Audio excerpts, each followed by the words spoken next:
from a harbour in Hong Kong. A British naval ship is anchored further out to sea. A middle-aged man sits on a boat staring at the British ship through binoculars. On the table in front of him, a newspaper carries a picture of Bond on its front page, with the headline, "British Naval Commander Murdered." On the deck of the British ship, the crew are gathered in their dress uniforms as Bond's funeral takes place.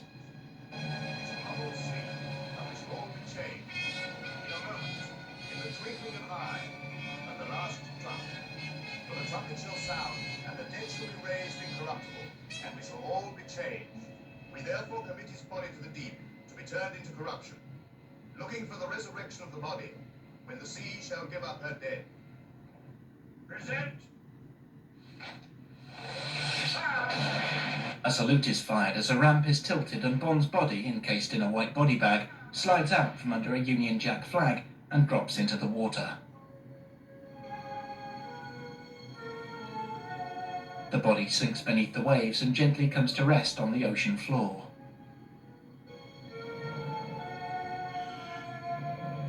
Two divers swim through the water and spot the body bag.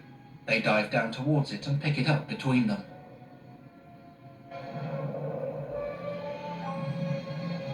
Carrying the body bag between them, the divers swim through the murky blue water towards the open hatch of a submarine.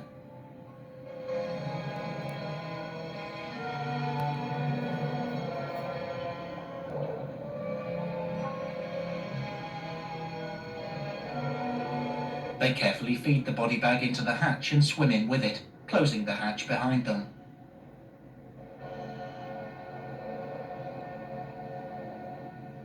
British naval officers wearing white shirts, shorts and peaked caps stand at the bottom of a metal ladder and collect the body bag, gently laying it down on the grated metal floor.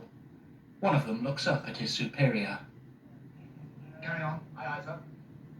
The officer cuts open the body bag, revealing Bond lying inside a large clear polythene bag. Bond wears a naval uniform and breathing apparatus. The officers open the Velcro fastenings at the front of the bag, and one of them pulls the breathing mouthpiece out from between Bond's lips. Bond opens his eyes and tilts his head up. Request permission to come aboard, sir. Permission granted. Thank you. Bond gets to his feet. Take this officer aft. Yes, sir. One of the officers leads Bond through a communications room. Take it up 90 feet, course 045. Aye, sir. Bond throws his officer's cap onto a hat stand and Miss Moneypenny, wearing a Wren's uniform, smiles at him from behind her desk. Hello, Penny. You better go right in. You're late as usual, even from your own funeral. Well, we corpses have absolutely no sense of time.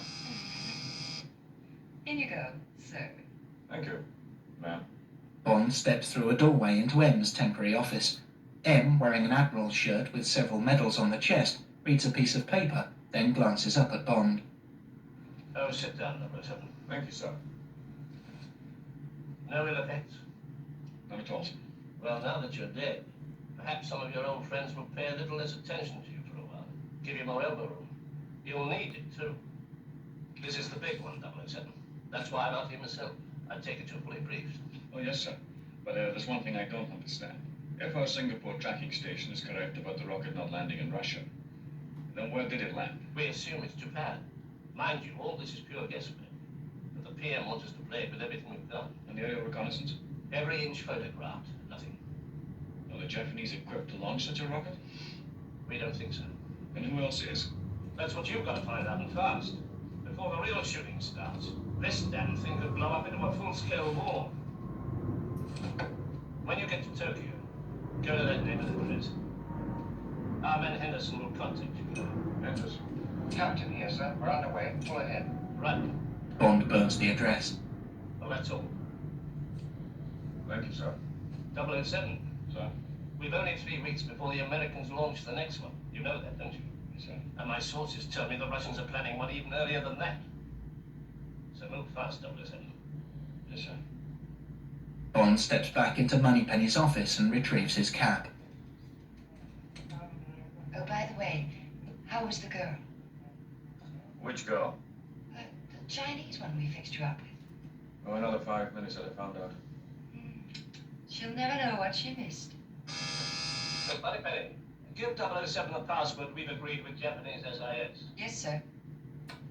We tried to think of something that you wouldn't forget. Yes. I love you. Repeat it, please, to make sure you get it. Don't worry. I get it. Sayonara. James, good luck. Instant Japanese. You may need it. You forget I took a first in Oriental languages at Cambridge. He throws back the phrase book. By a torpedo hatch, Bond wears a wetsuit.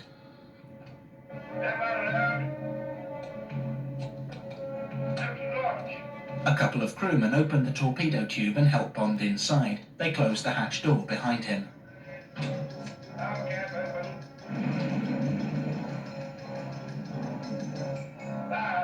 The torpedo tube fills with water. A lever is pulled and Bond is fired out into the sea.